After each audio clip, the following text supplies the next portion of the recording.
Buenos días, chicos. Buenos días, Elida, ¿qué tal?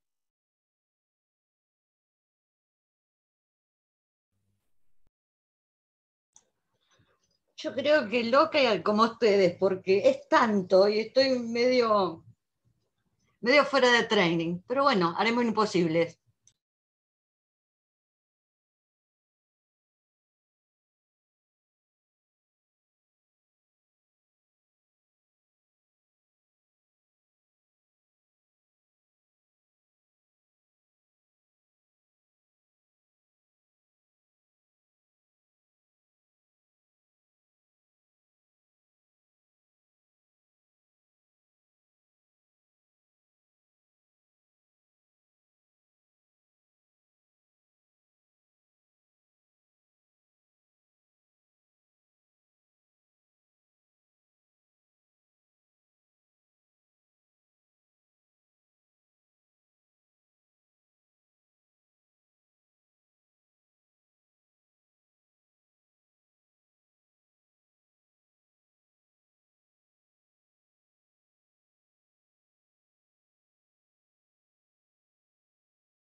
Hola, buen día, ¿me escuchan? Hola, ¿se escucha bien? Hola, buen día. Hola, buen día. ¿Cómo Buen día, andan? ¿Bien? profesor, si lo escuchamos. Hola, buen Perfecto. día. Buen día. Bueno, hoy vamos a seguir, vamos a terminar con algunos temas pendientes que nos quedaron del contrato de leasing y vamos a avanzar después en la clase en el contrato de fideicomiso. ¿Sí? De contrato de leasing que vimos la clase pasada, que vimos el funcionamiento en la práctica del contrato, nos quedan algunas cuestiones de la regulación que hace el Código Civil y Comercial del contrato. ¿Sí? Lo primero que vamos a ver es el tema de la forma del contrato y los efectos que tiene entre partes el contrato y los efectos frente a terceros y el requisito de la inscripción. La forma del contrato, que establece el artículo 1234 del Código Civil y Comercial, nos establece la necesidad de celebrar el contrato de leasing por escritura pública en los casos de leasing sobre inmuebles, buques o aeronaves,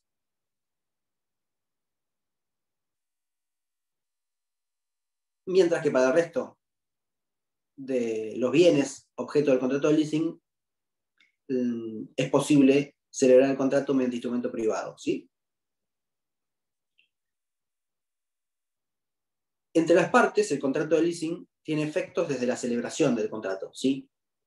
Es independiente el momento de la entrega de la cosa, ¿sí? Por lo tanto, es un contrato consensual, ¿sí? Produce efectos jurídicos a partir del consentimiento de las partes, ¿sí? No es necesario la entrega de la cosa para que genere efectos jurídicos entre las partes, ¿sí? Después vamos a ver la cuestión de la responsabilidad por la entrega. Después, cuando veamos el tema de la responsabilidad por la entrega, tengan en cuenta esto: el contrato es consensual, ¿sí? Y no hace falta la entrega de la cosa, la entrega del bien objeto del contrato para que se perfeccione el contrato de leasing, ¿sí? Entonces decíamos, buques, aeronaves, inmuebles, instrumento público, el resto de los bienes, instrumento privado. Ahora bien, el mismo artículo, 1234, nos habla de los efectos entre partes y frente a terceros. Y nos establece el requisito de la inscripción en el registro pertinente del contrato, inscripción del contrato en el registro, para que produzca efectos frente a terceros, ¿sí? Es decir, entre las partes produce efectos desde la celebración y frente a terceros es necesaria la inscripción en el registro. Registro que corresponda, ¿sí? Si es un contrato sobre un leasing sobre un bien inmueble, la registración será en el registro de la propiedad inmueble. Si es sobre un vehículo, sobre el registro de la propiedad automotor. Si es una aeronave, sobre el registro de aeronaves. Si es un buque, sobre el registro de buques. Y si es un bien no registrable o software, ¿sí? La inscripción se hace en el registro de créditos prendarios, ¿sí? Esto lo dice el propio artículo, ¿sí?, del código. La registración se puede hacer en cualquier momento a partir de la celebración del contrato, con prescindencia de la fecha de entrega de la cosa. Pero para que tenga efectos a partir de la entrega de la cosa, ¿sí?, debe hacerse en la fecha de la entrega de la cosa o 5 días posteriores, ¿sí? Para que produzca efectos contra terceros desde la entrega del bien objeto del leasing, la inscripción debe solicitarse dentro de los 5 días hábiles posteriores. Es decir, se produce la entrega del bien, se registra el contrato ese día o en los 5 días posteriores, el contrato de leasing es oponible a terceros desde la fecha de la entrega, ¿sí? Si se produce la registración pasado los 5 días de la entrega de la cosa, la oponibilidad a terceros del contrato es a partir de la fecha en que se registró, ¿sí?, y no de la entrega de la cosa. Es decir, si yo lo registro al día 6 de que se entregó el bien objeto del leasing, el contrato produce efectos a partir del día 6. Si lo hago un año después, el contrato producirá efectos frente a terceros, es decir, será oponible a terceros a partir de un año después de que se entregó la cosa, ¿sí? Y la inscripción es por 20 años en el caso de inmuebles y por 10 años en los demás bienes, ¿sí? Se mantiene el registro de la inscripción por ese plazo. Finalizado, si el contrato continúa, deberá renovarse la inscripción. Ahora, ¿qué significa esto de ser oponible a terceros, ¿sí? Bueno, básicamente significa que, por un lado, los acreedores del dador, ¿sí?, no pueden atacar los bienes dados en leasing, ¿sí?, precisamente porque el dador los afectó a un contrato de leasing, ¿sí?, y está usando esa cosa el tomador, ¿sí? Por lo tanto, durante la vigencia del contrato de leasing, debidamente inscripto, los bienes que son propiedad del dador no pueden ser agredidos por sus acreedores. De la misma manera que tampoco pueden ser agredidos los bienes del tomador, los bienes por los acreedores del tomador. Más allá de que esto es lógico porque no son propiedad del tomador, ¿sí?, salvo que se ejerza la opción de compra. Lo que dice el código, ¿sí?, en el 1237, es esto: es que el contrato debidamente inscripto es oponible a los acreedores de las partes y que los acreedores del tomador, ¿sí?, pueden subrogarse en los derechos de este para ejercer la opción de compra. ¿Cuál es la finalidad de esto? A ver, el tomador tiene un acreedor, ¿sí?, fuera del contrato, ¿sí? Fuera del contrato, el tomador tiene una deuda con un tercero, ¿sí?, pero no tiene bienes el tomador, ¿sí?, pero tiene un contrato de leasing celebrado con una opción de compra, ¿sí? Si el tomador ejerciera la opción de compra, ese bien pasaría a integrar el patrimonio del tomador y ahí el tercero acreedor del tomador tendría con qué cobrarse la deuda. Por eso el código dice puede subrogarse para ejercer la opción de compra. Ahora, es difícil ver cómo podría aplicarse en la práctica esta subrogación, porque la opción de compra es una opción, ¿sí? No es una obligación del tomador ejercer la opción de compra. Por lo tanto, es difícil que un tercero pueda justificar la necesidad del tomador de ejercer la opción de compra. ¿Se entiende? Porque no es una inactividad del tomador para ingresar un bien a su patrimonio, sino que simplemente es no ejercer la opción de compra, que es una posibilidad del contrato de leasing, ejercer la opción de compra o no ejercerla. ¿Sí? El contrato de leasing, la opción de compra debe estar prevista, pero se puede ejercer o no se puede ejercer.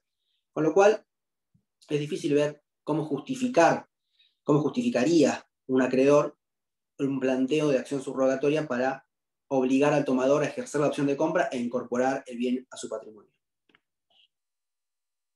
¿Se entiende?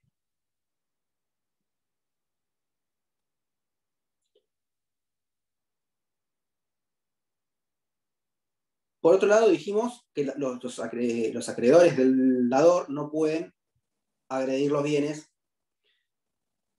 dados en leasing a través de un contrato debidamente inscrito. Ahora, ¿se puede trabar un embargo sobre un bien de propiedad del dador que está dado en leasing? Sí, poder se puede, ¿sí? Se va a anotar en el registro y finalizado el contrato, si los bienes, si finalmente no se ejerce la opción de compra, los bienes regresan, digamos, no regresan, siempre fueron del patrimonio del dador, pero se cae la inscripción del contrato de leasing, los bienes van a poder ser embargados, ¿sí? Y si se ejerce la opción de compra, el embargo cae en abstracto, ¿sí? Es decir, uno puede estar 20 años teniendo un embargo contra bienes que han sido dados en leasing, o 10 años o 30 años, y si finalmente se ejerce la opción de compra, ese embargo cae en abstracto. Por eso, si bien se puede decretar un embargo, no se va a poder llevar adelante la ejecución de los bienes hasta tanto no finalice el contrato de leasing, ¿sí? Si finaliza el contrato de leasing y no se ejerce la opción de compra, ahí sí se van a poder ejecutar los bienes previamente embargados, y si se ejerce la opción de compra,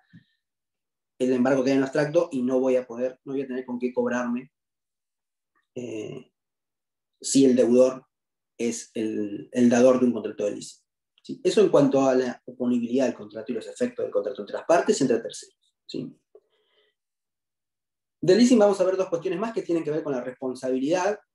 Por un lado, la responsabilidad del dador y del proveedor en la entrega de la cosa y por la garantía de saneamiento, y por el otro lado, la responsabilidad objetiva por el riesgo o vicio de la cosa, de la cosa dada en leasing. ¿Sí? Por un lado, tenemos que analizar el tema de la responsabilidad por la entrega de la cosa por la garantía de saneamiento. ¿Sí? La garantía de saneamiento, ustedes saben, vicios redhibitorios, vicios ocultos de la cosa, o la garantía de evicción, ¿sí? La garantía, la obligación de transmitir las cosas libres de gravámenes o libres de reclamaciones de terceros.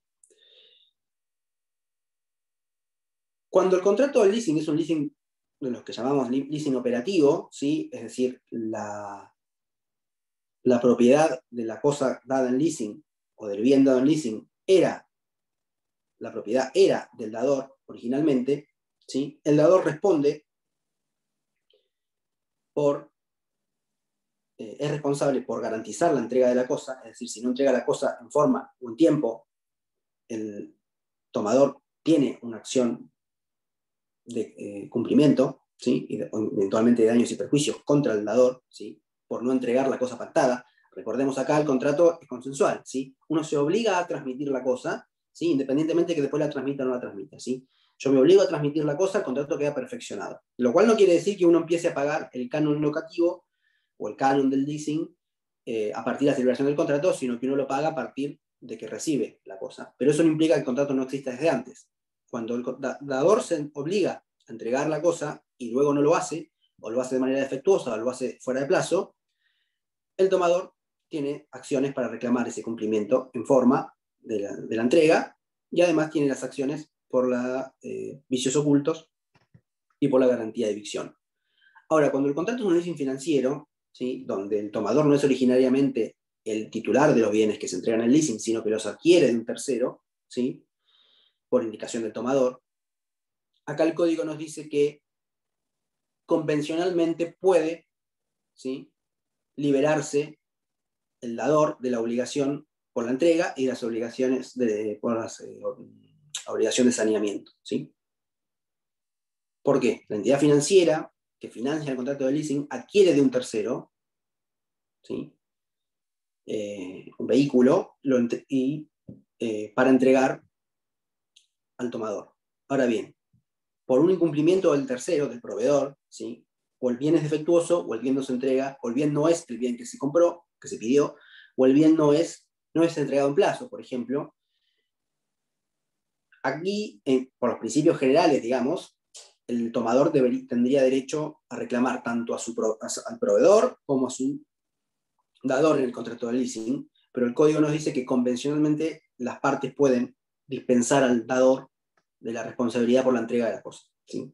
Esto es básicamente para garantizar un poco la mecánica del funcionamiento del contrato para que las entidades financieras no tengan ninguna, pues, digamos, contraindicación por celebrar un contrato de leasing y terminar ellos respondiendo por el incumplimiento del proveedor, sobre todo teniendo en cuenta que el proveedor es quien el tomador eligió, ¿sí? En algunos casos la compra del bien se hace por indicación del tomador. ¿Está claro eso? A ver, el dador puede liberarse convencionalmente. Si el contrato no dice nada, ¿sí? El dador sigue siendo responsable. Y por otro lado, nos queda analizar la cuestión de la responsabilidad objetiva en el contrato de leasing, ¿sí? La responsabilidad objetiva del artículo 1757 del Código Civil y Comercial, ¿sí? ¿Se acuerdan? ¿No se acuerdan? ¿Se acuerdan? La responsabilidad objetiva del artículo 1757 del Código es la responsabilidad por el riesgo o vicio de la cosa o por la actividad riesgosa, causada por actividades riesgosas, ¿sí? Es una responsabilidad objetiva, en tanto no hace falta acreditar ni culpa ni dolo, simplemente falta acreditar el daño, hace falta acreditar el daño y la relación de causalidad, y a partir de allí quien provocó el daño debe responder, ¿sí? Eso establece el artículo 1757, y el artículo 1758 del Código nos establece la responsabilidad del dueño o guardián, ¿sí? El dueño o guardián de la cosa riesgosa, ¿sí? Que provoca el daño. En general, los contratos de leasing tienen por objeto cosas riesgosas, ¿sí? Maquinaria, vehículos, que son cosas riesgosas y que producido el daño con esas cosas se produce la responsabilidad objetiva 1757. Ahora, hay una limitación en cuanto a los sujetos responsables, ¿sí? Porque el artículo 1243 del Código nos dice que en la responsabilidad objetiva emergente del artículo 1757, es decir, la responsabilidad objetiva por el riesgo o vicio de la cosa o por actividades riesgosas, recae exclusivamente sobre el tomador o guardián de las cosas dadas en leasing. Recae sobre el tomador o guardián. Es decir, si el tomador delega en un dependiente o en un guardián que no es el propio tomador el cuidado de la cosa, responde también el tomador. Pero no responde el dador, ¿sí? Aunque el dador sea el dueño de la cosa, con lo cual es una limitación al artículo 1758 que nos establece la responsabilidad del dueño o del guardián de la cosa riesgosa por el daño causado con la cosa riesgosa. Acá respondería solo el guardián, ¿sí? Ya sea el propio tomador, guardián de la cosa, porque tiene la tenencia y el uso y el goce de la cosa, o en quien el tomador delega el cuidado del bien objeto del contrato de leasing. ¿Queda claro esto?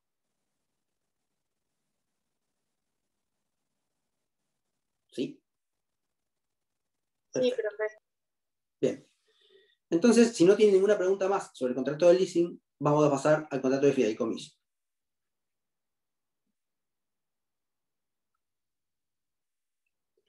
El contrato de fideicomiso, al igual que el contrato de leasing, fue introducido en la legislación argentina por la ley 24441 de 1994, que vimos la clase pasada, y estuvo vigente esa ley hasta la sanción del nuevo código, y el nuevo código, a diferencia de lo que pasó con el contrato de leasing, produjo algunas innovaciones respecto del régimen que estaba vigente en materia de fideicomiso, ¿sí? Así como en el contrato de leasing el código nuevo había copiado y pegado la ley especial de leasing en el artículo del código, acá no copió y pegó textual la ley de fideicomiso, o el capítulo de fideicomiso de la ley, sino que produjo algunas modificaciones, ¿sí? Esto lo digo más que nada para que no estudien de una bibliografía vieja, ¿sí?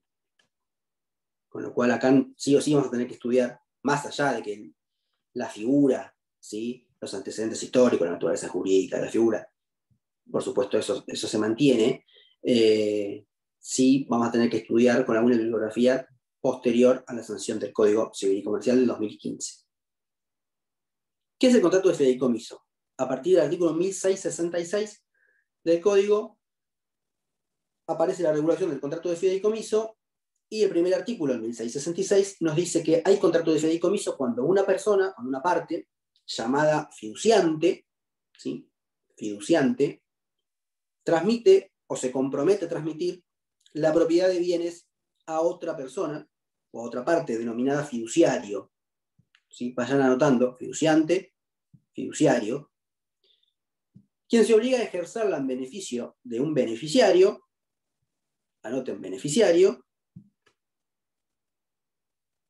y a transmitirla al cumplimiento del plazo o condición del contrato al fideicomisario. ¿Sí?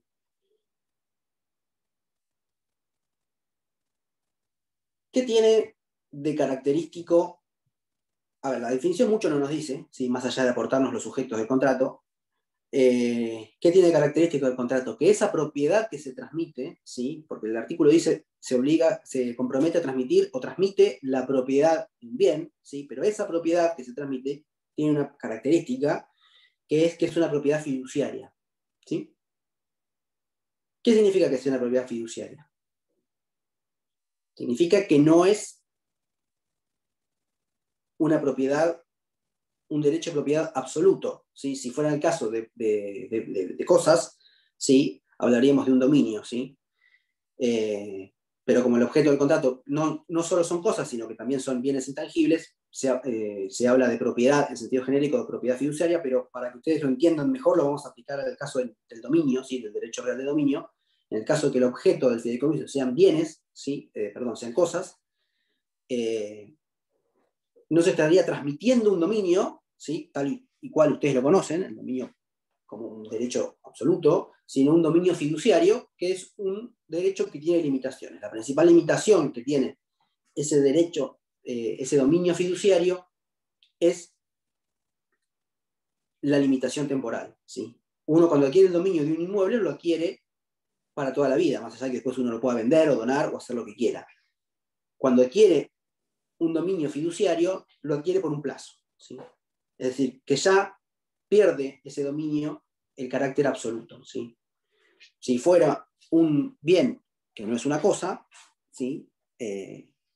Hablamos no de dominio fiduciario, sino de propiedad fiduciaria, pero el concepto es el mismo. Si es una propiedad que no es absoluta, sino que tiene limitaciones. Más allá del plazo, tiene limitaciones en el sentido que el contrato le impone limitaciones al titular de ese dominio fiduciario, que pasa a ser el fiduciario, ¿sí? Si quieren que repita algo, lo repito, no hay problema.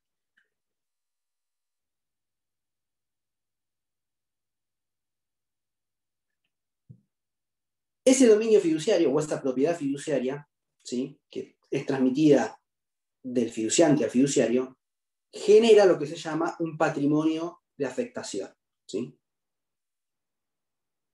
Un patrimonio separado de la personalidad de las partes del contrato, ¿sí? El patrimonio fiduciario, es decir, los bienes que se transmiten del fiduciante al fiduciario, forman un patrimonio que está separado, que no es de titularidad ni del fiduciante, ni del fiduciario, ni del beneficiario, ni del fideicomisario. Es un patrimonio separado, autónomo, y que solo está afectado al fin de ese fideicomiso, de ese contrato de fideicomiso, ¿sí? Con ese patrimonio no se va a responder por las deudas contraídas ni por el fiduciante, ni por el fiduciario, ni por el beneficiario, ni por el fideicomisario. Con ese patrimonio solo se va a responder por las deudas contraídas por el fideicomiso, que en realidad es por el fideicomisario, por el fiduciario. El fiduciario es el administrador del fideicomiso, ¿sí? El fiduciante es quien transmite los bienes, el fiduciario es quien administra los bienes en beneficio de un tercero que se llama beneficiario, y al finalizar el contrato, ¿sí?, recién aparece el fideicomisario, que es a quien se transmiten los bienes una vez finalizado el contrato, ¿sí? Ahora vamos a ver que estas personas en realidad pueden ser la misma, ¿sí?, en la mayoría de los casos. Con lo cual el fideicomisario por ahora mucho no nos interesa, y en el beneficiario tampoco. Nos vamos a concentrar en el fiduciante y en el fiduciario. El fiduciante transmite la propiedad fiduciaria, ¿sí?, de los bienes, y el fiduciario los administra con un fin que está establecido en el contrato, y estos bienes transmitidos forman un patrimonio fiduciario, el cual es un fondo de afectación que no pertenece ni al fiduciante ni al fiduciario, y que no puede ser utilizado para garantizar obligaciones ni del fiduciante ni del fiduciario. Las deudas contraídas por el fideicomiso son asumidas por el patrimonio fiduciario, y en caso de que no alcance el patrimonio fiduciario a cubrir la totalidad de las deudas contraídas por el fideicomiso, no se produce la quiebra del fideicomiso, sino que se procede a la liquidación del patrimonio fideicomitido. ¿Cuál es la finalidad de este contrato? Básicamente esta, ¿sí? Poder crear un patrimonio de afectación que esté excluido de la agresión de los acreedores del fiduciante o del fiduciario, ¿sí? Hay distintos tipos de fideicomiso: fideicomiso de administración, fideicomiso de inversión, fideicomiso de financiero, fideicomiso de garantía, ¿sí? Originalmente, ¿por qué se llama fideicomiso, ¿sí?, o fiduciante, fiduciario, fideicomisario? Etimológicamente, la fiducia, ¿sí?, en el derecho romano era la confianza, ¿sí? O mejor dicho, en latín fiducia es confianza. En el derecho romano nace la figura de la fiducia, ¿sí?, como un contrato basado en la confianza,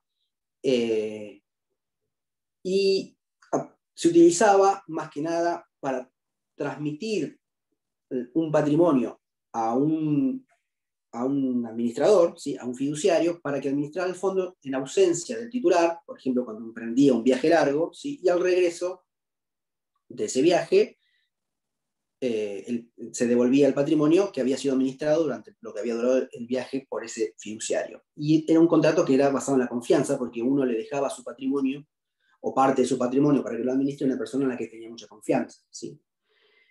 Bueno, con el tiempo obviamente evolucionó el contrato y tiene distintas aplicaciones. Ese es un fideicomiso de administración que todavía sigue vigente, digamos, hoy en día, y es una posibilidad crear un fideicomiso de administración, ¿sí? O bien para un incapaz, ¿sí? ¿Sí? Me quedó una duda. Entonces, ¿el fiduciante también puede ser beneficiario? El fiduciante... Cuando regresa del viaje. Sí, puede ser... Puede ser beneficiario, sí. Pero independientemente de que puede ser beneficiario, no nos confundamos la figura del beneficiario con la del fideicomisario, ¿sí? Porque el fideicomisario es cuando finaliza el fideicomiso, los bienes vuelven al fiduciante. Van al fideicomisario, que puede ser obviamente el fiduciante, ¿sí? Es decir, el fiduciante transmite los bienes y al finalizar el contrato los bienes regresan al fiduciante. Ahí el fideicomisario es la misma persona que el fiduciante. Bien. Pero también puede ser el beneficiario. El beneficiario recibe los beneficios durante la vigencia del contrato, ¿sí? ¿Se entiende? ¿Sí? Sí, lo entendí, gracias. Bien. O sea, perdón, profesor. Sí. Perdón, profesor. O sea, beneficiario y fiduciario y fideicomisario pueden llegar a ser la misma persona. La persona que lo administra, la persona que recibe los beneficios durante el plazo del contrato, y la persona que al finalizar el contrato recibe la transferencia de la propiedad. Pueden consistir en la misma persona. El código dice, ¿sí?, que beneficiario puede ser el fiduciante, el fiduciario o el fideicomisario, ¿sí? Es decir, el beneficiario puede ser que sea fiduciante, que puede ser que sea el propio fiduciario, con lo cual ahí habría un conflicto de intereses, ¿sí? Pero bueno, el código dice que el propio fiduciario puede ser el beneficiario, y por supuesto el beneficiario puede coincidir con el fideicomisario. Puede ser que no coincida ninguno, que sean 4 sujetos distintos, o puede ser que el beneficiario sea el propio fiduciante, sea el propio fiduciario, o puede ser el fideicomisario.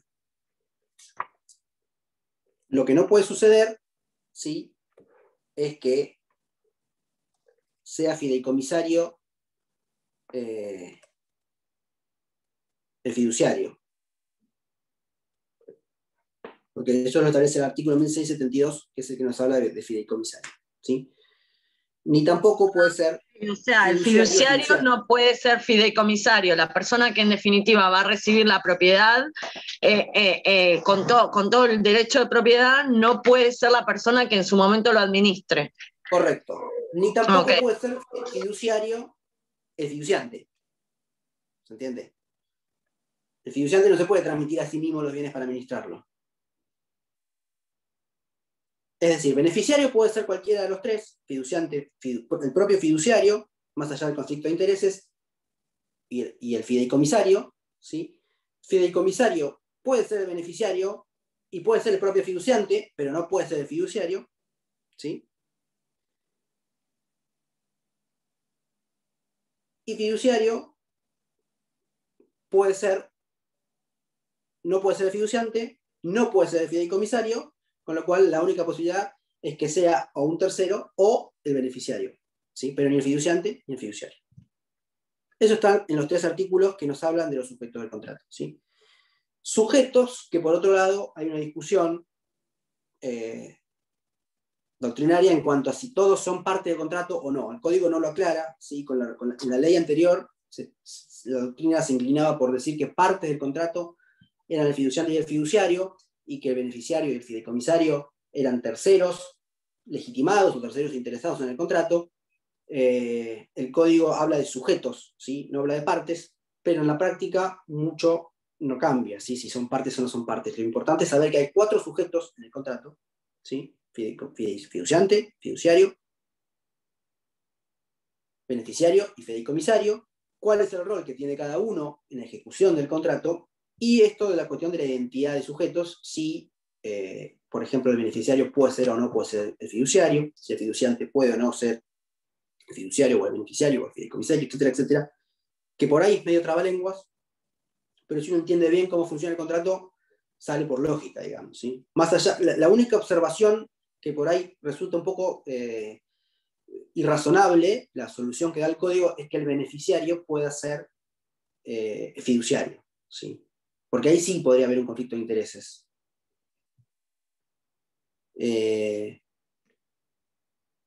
Más o menos entiende el funcionamiento del contrato de fideicomiso, ¿sí? Los sujetos, la creación de un patrimonio fiduciario, que es un patrimonio de afectación, perdón, es un patrimonio separado del patrimonio del fiduciante y del fiduciario, del beneficiario y del fideicomisario, y que ese fondo, ese patrimonio, está constituido por una propiedad fiduciaria, ¿sí? Que no es una propiedad absoluta, tal como conocemos nosotros el derecho de propiedad o el derecho de dominio, ¿sí? El contrato es también consensual, ¿sí? No es necesario la entrega de los bienes para que se produzca, para que se perfeccione el contrato, sino que el contrato se perfecciona con el mero consentimiento de las partes. Por eso el artículo 1666 dice transmite o se obliga a transmitir bienes, ¿sí?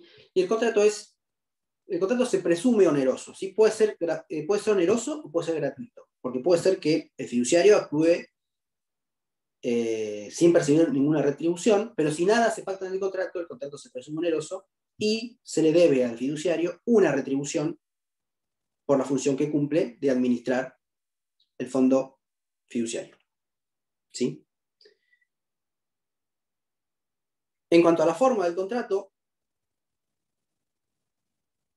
puede ser celebrado por instrumento público o privado, excepto cuando se refiere a bienes cuya transmisión debe ser celebrada por instrumento público, ¿sí? Es decir, si yo transmito un inmueble, esa transmisión debe escribirse en el registro que debe celebrarse por instrumento público y además inscribirse en el registro que corresponde. Si yo transmito un bien registrable, además de celebrar el contrato por instrumento público o privado, si fuera un vehículo, por ejemplo, o otro bien no registrable que se pueda transmitir por un instrumento privado, además de celebrar por instrumento privado, debo inscribir en el registro la transmisión del bien, ¿sí? Para que el registro tome nota de que se generó ese nuevo patrimonio fiduciario, ¿sí? Entonces tenemos que el contrato puede ser oneroso o gratuito, pero se presume oneroso, que es consensual y que es formal, en principio, porque se tiene que celebrar por instrumento público o privado y además inscribirse en el registro.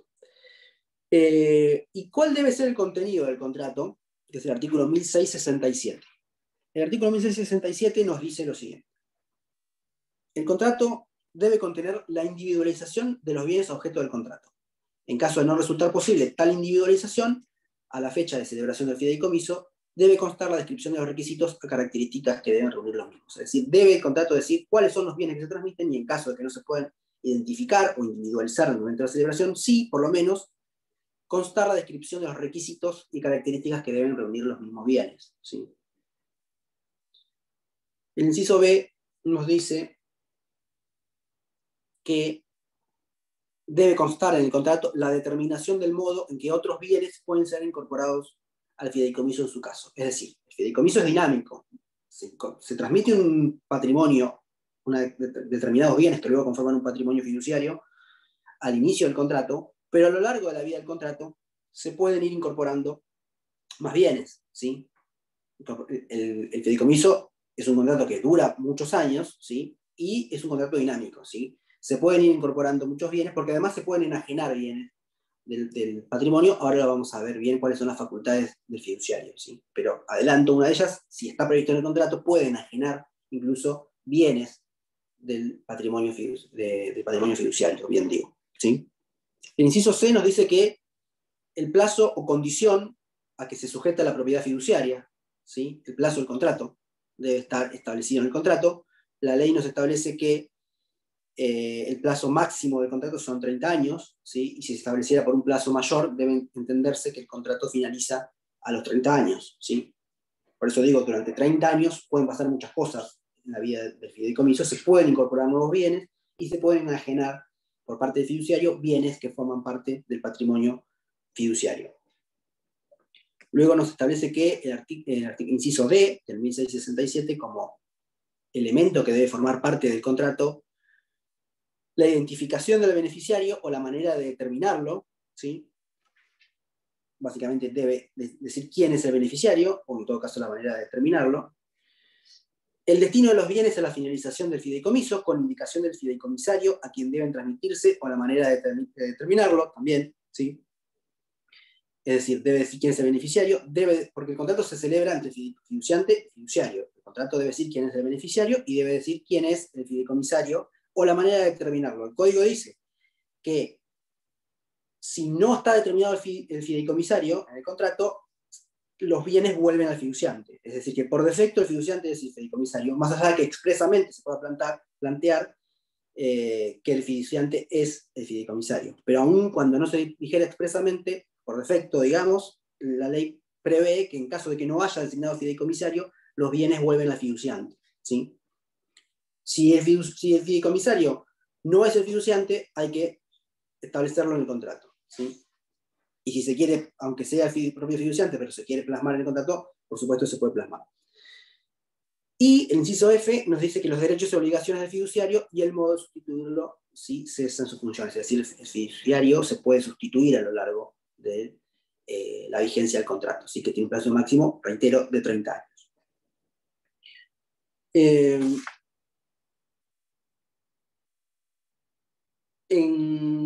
A ver, ¿qué podría ser relevante?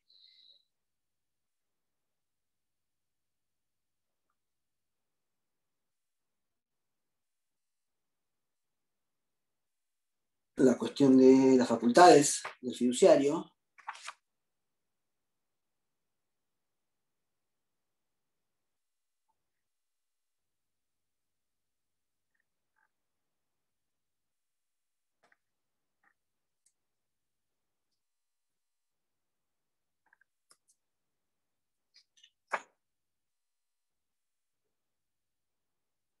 el fiduciario tiene derechos y obligaciones, ¿sí? El principal derecho que tiene es el reembolso de los gastos y de la retribución, ¿sí? En el caso de que sea un contrato oneroso. El artículo 1677 nos habla que, excepto en estipulación en contrario, el fiduciario tiene derecho al reembolso de los gastos, es decir, si no se prevé nada en el contrato, es un contrato oneroso y el fiduciario tiene derecho a una retribución y además al reembolso de los gastos en que incurre por la administración de ese patrimonio fideicomitido. Y si la retribución no se fija en el contrato, la debe fijar el juez, teniendo en consideración la índole de la encomienda, la importancia de los deberes, etcétera, etcétera. ¿Sí? El deber, en lo que son las obligaciones ya del fiduciario, el deber o la pauta de conducta, ¿sí? El deber de cumplir, de actuar con la prudencia y la diligencia del buen hombre de negocios que actúa sobre la base de la confianza depositada en él, dice el código, ¿sí? Y acá aparece de nuevo lo de la confianza, más allá de que hoy en día el fideicomiso no es un contrato que está exclusivamente basado en la confianza, ¿sí? Sino que es una actividad, el fiduciario realiza una actividad por la cual recibe una retribución, ¿sí? Generalmente es un profesional, un contador, un profesional que administra el patrimonio, ¿sí? Pero sí debe actuar con la prudencia y la diligencia del buen hombre de negocios, dice, y con la confianza que se le deposita en él. En caso de asignarse a más de un fiduciario, para que actúen simultáneamente, sea en forma conjunta o indistinta, su responsabilidad es solidaria por el cumplimiento de las obligaciones resultantes del fideicomiso. Es decir, puede asignarse más de un fideicomisario, ¿sí? Para que administre, perdón, de un fiduciario, para que administren este patrimonio. Tiene obligación de rendir cuentas, ¿sí? Puede ser solicitada por el beneficiario, por el fiduciante o por el fideicomisario, en su caso, conforme a la ley y a las previsiones contractuales, y deben ser rendidas con una periodicidad no mayor a un año, ¿sí? Es decir, de las obligaciones del fiduciario está la de rendir cuentas. Una es el deber de diligencia y otra es la de rendir cuentas, ¿sí? El contrato no puede dispensar al fiduciario de la obligación de rendir cuentas, ni de la culpa o dolo en que pueden incurrir él o sus dependientes, ni de la prohibición de adquirir para sí los bienes fideicomitidos. Estas serían prohibiciones, o mejor dicho, la obligación de rendir cuentas no puede ser dispensada contractualmente, ¿sí? Es una obligación que impone la ley y no puede ser dispensada contractualmente, con la periodicidad de un año. Ni se puede dispensar de la responsabilidad por culpa o dolo en que incurre el fiduciario o sus dependientes, ni se puede, digamos, en el contrato soslayar la obligación o la prohibición que tiene el fiduciario de adquirir bienes para sí, ¿sí? Porque nosotros dijimos que fiduciarios pueden enajenar bienes, ¿sí? Si el contrato lo autoriza, pero lo que no puede hacer es adquirir los bienes que el propio enajena, ¿sí? Porque ahí sí hay un conflicto de intereses. Y esa prohibición de enajenar bienes y adquirirlos él mismo es una prohibición que establece la ley que no puede ser dispensada tampoco por cláusula contractual, ¿sí?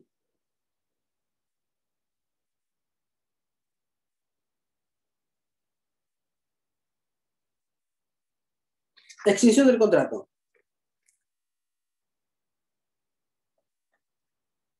El contrato se extingue por el cumplimiento del plazo o la condición a que sea sometido o el vencimiento del plazo máximo legal. Es decir, si fuera menor a 30 años, al vencimiento del plazo convenido. Si es el plazo de contrato mayor a 30 años, se extingue a los 30 años, que es el plazo máximo legal.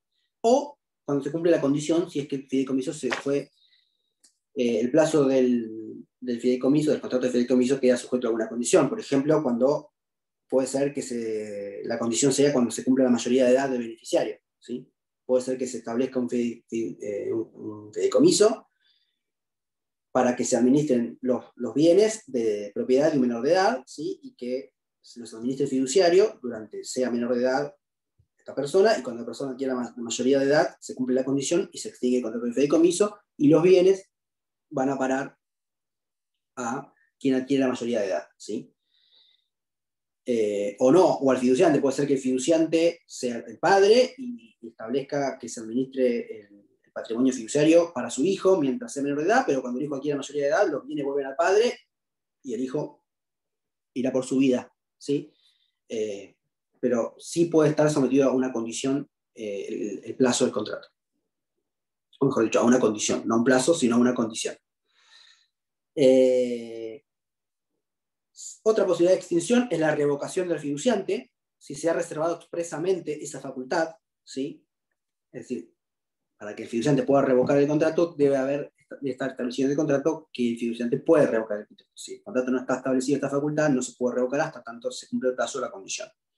O cualquier otra causal prevista en el contrato, dice el inciso C.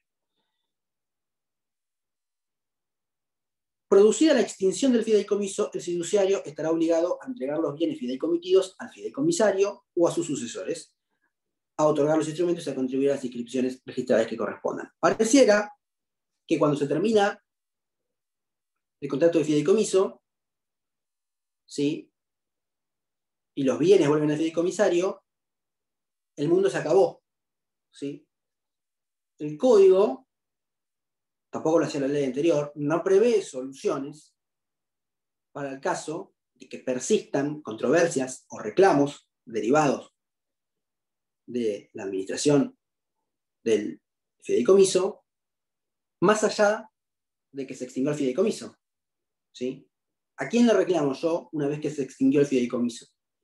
Si todavía se generaron deudas, se contrajeron deudas, ¿sí?, durante la administración del fideicomiso, pero el fideicomiso se extinguió, los bienes volvieron al fideicomisario, dijimos que era un patrimonio separado, con lo cual yo no podría perseguir el patrimonio del fideicomisario. Entonces ahí hay un vacío legal que hay que buscarle la vuelta, digamos. A ver, es cierto que 30 años es un plazo suficiente como para que las obligaciones que se contraen durante la vigencia del contrato, o bien son saldadas, o bien prescriben, digamos, porque son 30 años. Pero podría ser que se contraigan obligaciones en el año 29 y que el año siguiente dejó de existir ese patrimonio y los acreedores no tienen a quién reclamarle. Porque ni siquiera pueden pedir la liquidación, porque la liquidación que establece el código, la liquidación cuando no alcanzan los bienes, ¿sí?, la liquidación es mientras el contrato existe. Cuando el contrato deja de existir, ni siquiera se puede pedir la liquidación porque ya no hay un patrimonio de dónde agarrarse, por decirlo de alguna manera, ¿sí? No tenemos más ese patrimonio de afectación, ¿sí? Pero eso es un vacío legal, eso no tenemos una solución que nos dé la ley, ¿sí? Después habrá que ensayar distintas soluciones de a quién reclamar. Si se le puede reclamar al fideicomisario o se le puede reclamar al fiduciario. El fiduciario sí tiene una responsabilidad, que es la responsabilidad, de nuevo, del 1757, la responsabilidad objetiva por el riesgo o vicio de la cosa, ¿sí?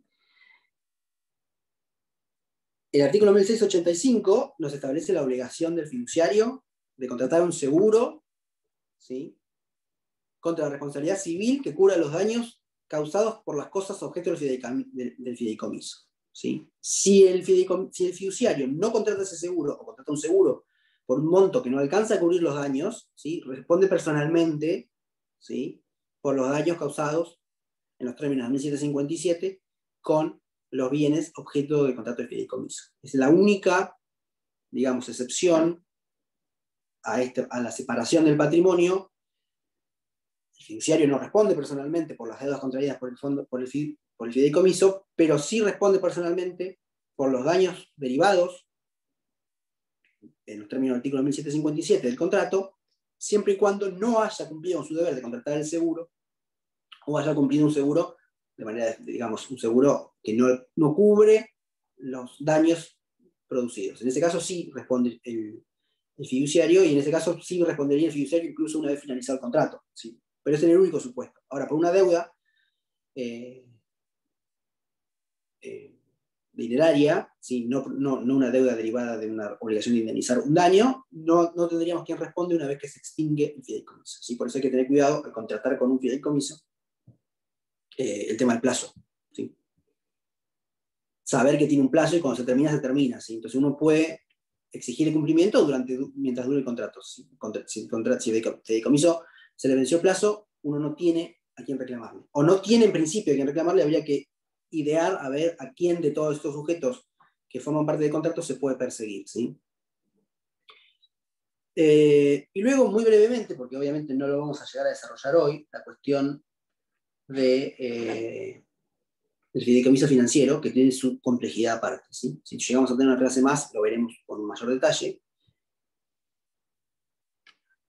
paréntesis, el examen es oral, o sea, supongo que ya lo saben, a través de esta hermosa plataforma, y cada comisión con los docentes de su comisión, ¿sí? Con lo cual nosotros, o por lo menos yo, pero los chicos también, vamos a hacer preguntas sobre temas trabajados en clases, ¿sí? Con lo cual no se asusten por si queda algún tema por fuera, ¿sí? Bueno, ustedes van a ver el programa que está el contrato de Shopping Center, no creo que lleguemos a darlo, ¿sí? Por supuesto, léanlo y aprovechen la oportunidad para saber de qué se trata, pero no es que no se va a preguntar, pero nadie va a desaprobar por no saber el contrato de Shopping Center, ¿sí? Pero sí tienen que estudiarlo porque está en el programa. Pero sí tengan en cuenta que más o menos las preguntas del parcial van a ser en función de lo que se va viendo en clase, ¿sí? Profesor, Para una que no entren en pregunta. pánico. Sí. ¿El shopping center en dónde lo encontramos? ¿Está en alguna ley o qué El artículo? Shopping Center no tiene regulación, no está tipificado, digamos, no tiene regulación en Argentina. Ahí en el material hay algún fallo, ¿sí? Donde se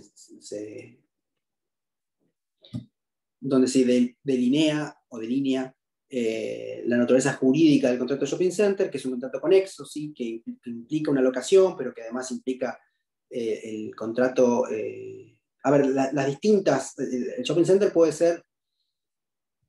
No, a ver, se toman fallos. No, yo no le voy a preguntar qué dijo la corte en tal fallo, ¿sí? Porque tampoco lo vimos así en clase, ¿sí? Obviamente, a ver, el examen tiene la posibilidad de que ustedes elijan un tema y desarrollen un tema, ¿sí? O no, o que se sometan a un ping-pong de preguntas por parte nuestra, digamos. Si ustedes eligen un tema y lo quieren desarrollar, por supuesto, cuanto más completo esté el tema que desarrollan, mejor. Y si tiene fallos, mejor, ¿sí? Ahora, no se van a evaluar fallos, decir, pregunta directa, tal fallo, porque no lo vimos así en clase, ¿sí? Pero el contrato shopping center no está regulado y sí o sí, digamos, más allá de los artículos de doctrina que analizan la figura, necesariamente tenemos que caer en la configuración que hacen los tribunales del contrato conexo, que no solo es un contrato de locación, sino que además incluye otros servicios, el servicio de seguridad, servicios de publicidad, etcétera, etcétera, ¿sí? Pero a lo que voy, nada más porque el fideicomiso financiero voy a enunciarlo nada más y no sé si voy a llegar a desarrollarlo en otra próxima clase, para que no entren en pánico, porque el fideicomiso financiero, cuando lo lean, se van a dar cuenta que tiene una complejidad importante. Bárbaro, gracias.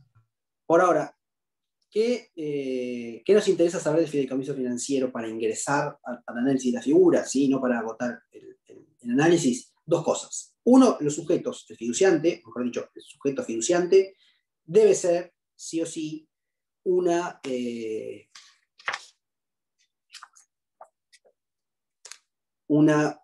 sociedad autorizada, una sociedad financiera o autorizada por la Comisión Nacional de Valores para actuar el fiduciario. El fiduciario debe ser una sociedad financiera o una sociedad habilitada por la Comisión Nacional de Valores para actuar como fiduciario. ¿Sí? No cualquiera puede ser fiduciario en un fideicomiso financiero, ¿sí? Esa es una característica subjetiva, si quieren.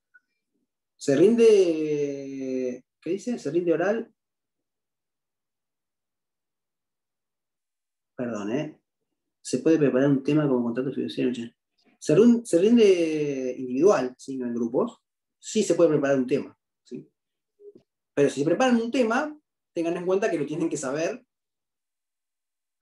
muy bien. Porque si ustedes dicen, sí, yo preparé un tema, ¿qué tema preparó? Fideicomiso. Bueno, y hacemos empiezan a desarrollarlo, y empiezan a tartamudear, y le hacemos una pregunta de fideicomiso, y es un silencio, casi que ya el examen se terminó, ¿sí? Porque ustedes tienen la posibilidad de elegir un tema, ¿sí? Si no, otra opción es someterse a un interrogatorio por todo el programa de los docentes, que también, digamos, es la posibilidad de que se le pregunte un poco de todo, digamos. Cualquiera de las dos opciones tiene su complejidad. ¿En qué estaba? Fideicomiso financiero. Fideicomiso financiero es, desde el punto de vista subjetivo, ese requisito especial que debe cumplir el fiduciario, y por otro lado, la cuestión de la securitización con C, ¿sí? O sea, con S al principio, pero con C de securitización o titulación de qué significa transformar, ¿sí?, un crédito en un título de valor. Un título de crédito o un título de valor. Significa transformar un crédito intangible en un título que se puede transmitir como una cosa mueble, ¿sí? Ya yéndome un poco a lo que es títulos valores, pero básicamente funciona así el fideicomiso financiero. El fiduciante lo que transmite es una cartera de créditos, ¿sí?, o un crédito.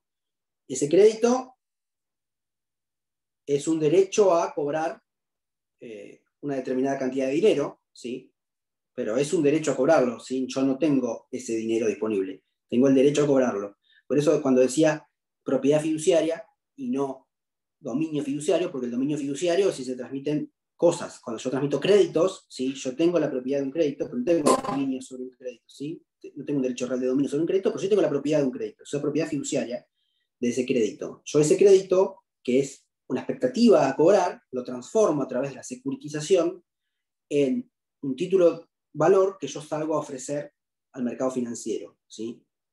Es decir, a mí me transmiten un crédito por 1 millón de pesos, yo no tengo 1 millón de pesos, tengo un crédito por 1 millón de pesos. Yo transformo ese crédito en títulos, en 1 millón de títulos de 1 peso, ¿sí?, y salgo a vender en el mercado financiero, en el mercado de valores, esos títulos, ¿sí?, que los puedo vender, digamos, al valor nominal o por un valor inferior, ¿sí?, garantizados con el cobro de ese crédito, ¿sí? Es un negocio financiero.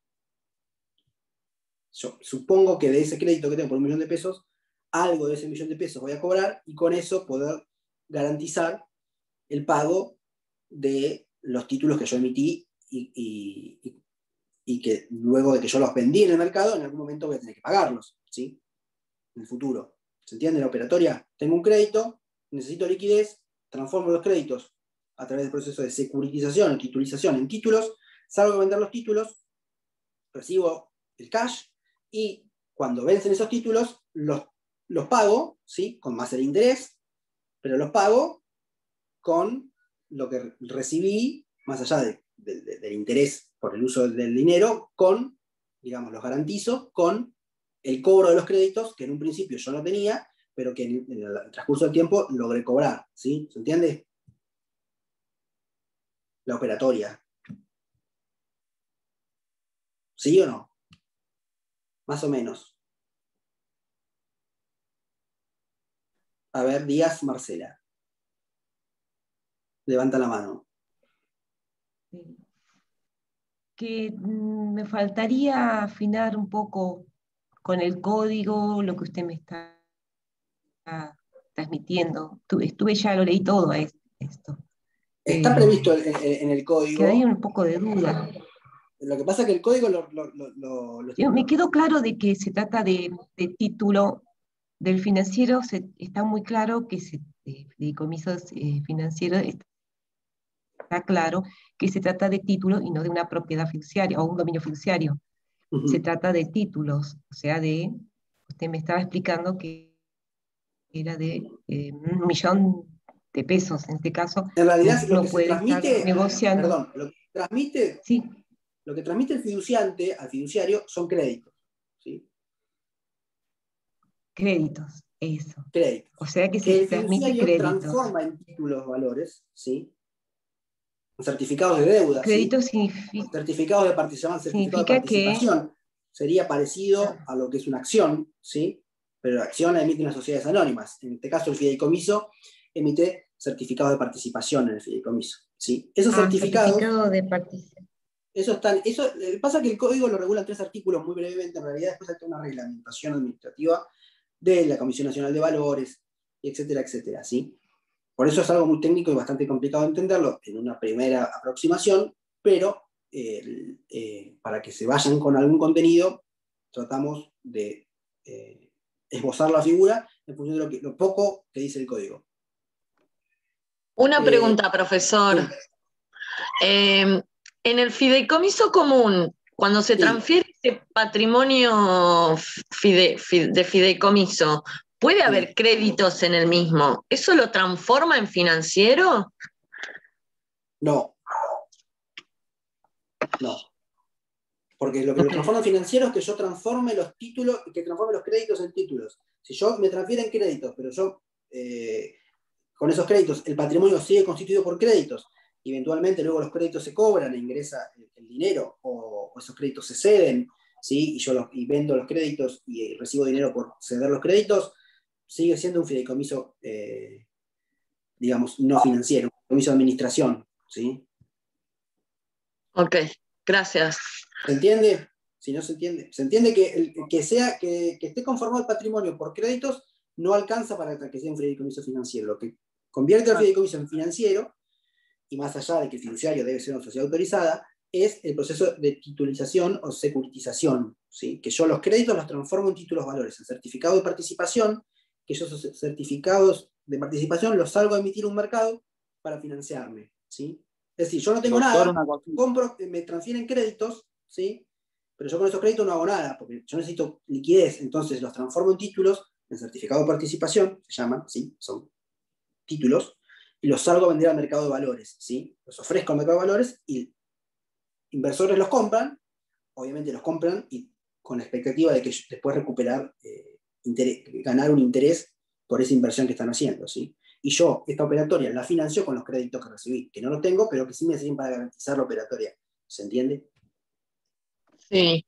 Y una persona puede tener varios fideicomisos al mismo tiempo. Puede tener un fideicomiso financiero con una entidad financiera, puede tener un fideicomiso normal, digamos, con otra persona, con un contador, sí, o con otra persona de su confianza. Un fiduciante puede tener varios fideicomisos, sí. Gracias. En este fideicomiso financiero, ¿se aplicaría toda la operatoria del mercado de capitales o cómo sería? Claro, una vez emitidos los títulos digamos, se negocian en el mercado de capitales, sí. Pero eso ya excede el tema del fideicomiso. Después esos títulos se negocian como cualquier otro título de valor, ¿sí? En el mercado de capitales, sí. Es decir, yo transformo un crédito en un título que puedo negociar en el mercado de capitales. Si yo no transformara ese crédito, yo lo que puedo hacer con el crédito sería negociar un crédito y en todo caso ceder un crédito a un tercero, ¿sí? Pero es una operatoria desde el punto de vista financiero mucho más limitada. Cuando yo emito los títulos y voy al mercado de valores, puedo realizar una operatoria financiera mucho más compleja, porque incluso después esos títulos se pueden vender en un mercado secundario, etcétera, etcétera. No sé si ustedes vieron el mercado de valores, pero ya es... Sí, lo vieron, ¿no? ¿Entra en esta primera parte? No. No, bueno, no importa, yo no los quiero marear, olvídense lo que dije. La cuestión es que con los títulos yo puedo ir a negociarlos al mercado de valores, punto. ¿Sí? Después van a ver el mercado de valores. Pero por eso se llama financiero, el fideicomiso, porque es un negocio financiero, ¿sí? Tanto para Profe, quien... Sí.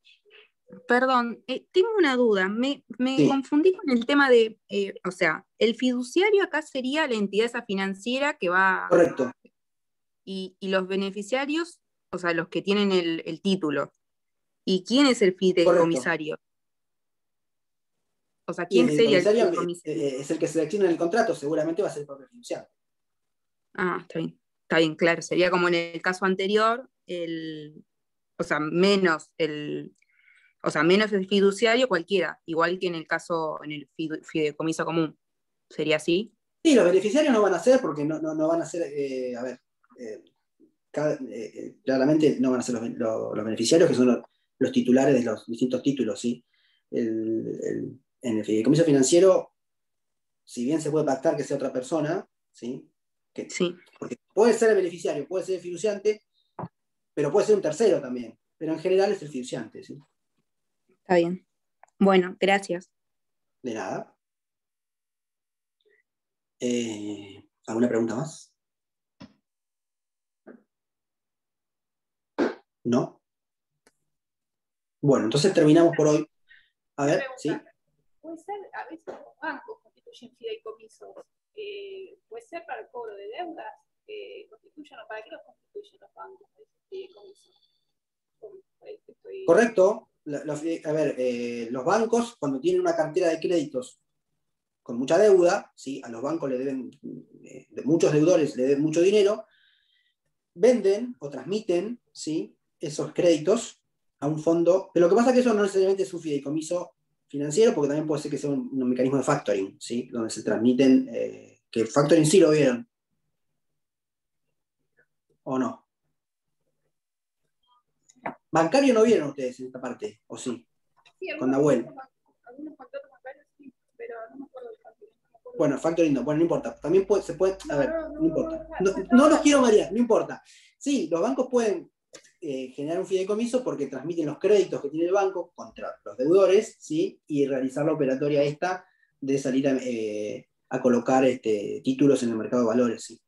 Ahí sería financiero, entonces, por ejemplo. Sí, sería financiero, sí. Para que sea financiero siempre tiene que suceder esto, transformar créditos en títulos en certificado de participación, ¿sí? Y que tenga una sociedad autorizada para ser fiduciario. Si se dan estas dos condiciones, es un fideicomiso financiero. Si falta alguna de las dos, no.